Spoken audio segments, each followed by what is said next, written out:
तो दोस्तों स्वागत है एक नए वीडियो में। ज़रा सोचिए आज से 4500 साल पहले एक ऐसी सभ्यता थी जहाँ पे पक्की सड़कें, ड्रेनेज सिस्टम और यहाँ तक कि बाथरूम भी मौजूद था। जी हाँ, मैं बात कर रहा हूँ सिंधु घाटी सभ्यता की। हड़प्पा से लेकर मोहनजोदाड़ो तक इन सभी शहरों को देखकर मन में एक सवाल हमेशा से उठता आया है कि आखिरकार सिंधु घाटी सभ्यता इतनी विकसित कैसे हुई। उस समय में भी इतनी शहरी तकनीक और हाई क्लास जीवन शैली कैसे थी, उनकी भाषा का राज क्या था और वो किस तरह के धर्म और संस्कृति का पालन करते थे। और आखिर में सबसे बड़ा सवाल कि इतनी बड़ी सभ्यता आखिर डिस्ट्रॉय कैसे हुई। इन सभी सवालों का जवाब हम इस वीडियो में जानेंगे, तो बने रहिए एंड तक।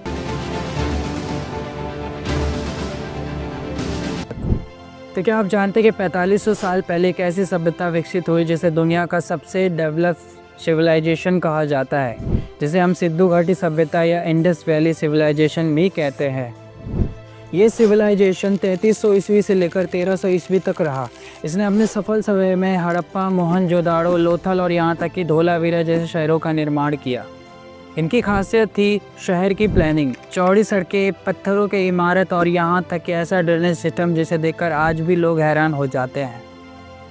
कहा जाता है कि मोहनजोदाड़ो के हर घर के साथ एक निजी बाथरूम और नालियाँ मिली है। वहीं दूसरी तरफ लोथल में सबसे बड़ा बंदरगाह मिला है, जहाँ से ये लोग मेसोपोटामिया और फारस तक व्यापार करते थे। इस बात से ये पता चलता है कि ये लोग साफ़ सफाई, व्यापार और शहरों का निर्माण करने में आज से कई साल आगे थे। अब बात करें यहाँ के शहर, तकनीक और जीवन शैली की, तो सिंधु घाटी सभ्यता की सबसे बड़ी खासियत थी उसका शहर योजना। यहाँ के हर शहर गेट पैटर्न से बने हुए होते थे, यानी सड़कें एक दूसरे को सीधी काटती थी। हर घर पक्के ईंटों से बने हुए होते थे और कुछ घरों में तो ऊपरी मंजिल भी हुआ करती थी। इनके हर घर में एक निजी बाथरूम और नाला हुआ करता था जो शहर के मेन ड्रेनेज सिस्टम से जुड़ता था। इतना ही नहीं, इन्होंने कचरा प्रबंधन का भी निर्माण किया था। मोहनजोदाड़ो का ग्रेट बात यह बताता है कि यहाँ के लोग सामूहिक स्नान, साफ सफाई को कितना महत्व देते थे। वहीं बड़े बड़े अनाज के गोदाम और औद्योगिक क्षेत्र ये बताते हैं कि यहाँ कृषि, व्यापार और कारीगरी का एक बड़ा संगम था। इतना सब कुछ पता होने के बावजूद भी कुछ ऐसा है इस सभ्यता के बारे में जो आज तक हम नहीं जान पाए हैं। दरअसल सिंधु घाटी सभ्यता की सबसे रहस्यमय चीज़ अगर कुछ है तो वो है उसकी लिपि यानी भाषा। हड़प्पा और मोहनजोदाड़ो की खुदाई में हज़ारों मुद्राएं और मोहरें मिले हैं। इन पर छोटे छोटे चिन्ह और जानवरों की आकृति गुदी हुई है। सबसे दिलचस्प बात तो ये है कि ये लिपि सिर्फ 5 से 6 छोटे छोटे पंक्तियों में मिलती है, यानी ये किसी किताब या लंबे लेख से संबंधित नहीं है, बल्कि इनका इस्तेमाल छोटे संदेश, लेन देन और धार्मिक प्रतीक के रूप में इस्तेमाल किया जाता था। इतिहासकार आज तक इस लिपि को डिकोड नहीं कर पाए हैं। कुछ लोग मानते हैं कि ये प्राचीन द्राविड़ भाषा का रूप है, तो कुछ कहते हैं ये सिर्फ व्यापार करने का एक तरीका था। सोच के देखिए, अगर आज इस लिपि को पढ़ लिया जाए तो हम इस सभ्यता के लोगों की सोच, धर्म, व्यापार और राजनीति का पता लगा पाएंगे। सिंधु घाटी सभ्यता की संस्कृति और धर्म उतने ही रहस्यमय है जितनी उसकी लिपि। आर्कियोलॉजिस्ट की खुदाई में मिली मूर्तियाँ उस समय की धार्मिक जीवन शैली की झलक दिखाती है। कुछ जगहों पे मातृ देवी की मूर्तियाँ मिली है जो बताती है कि लोग शायद उर्वरता और शक्ति की पूजा किया करते थे। तो कुछ जगह पे नाग पूजा और पशु पूजा के भी निशान मिलते हैं।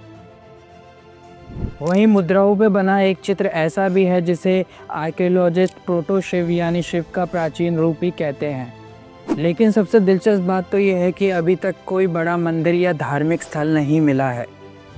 इससे पता चलता है कि उनकी पूजा ज़्यादातर घर और छोटे समुदाय तक ही सीमित थी, यानी उनका धर्म बेहद सरल और प्राकृतिक से जुड़ा हुआ था।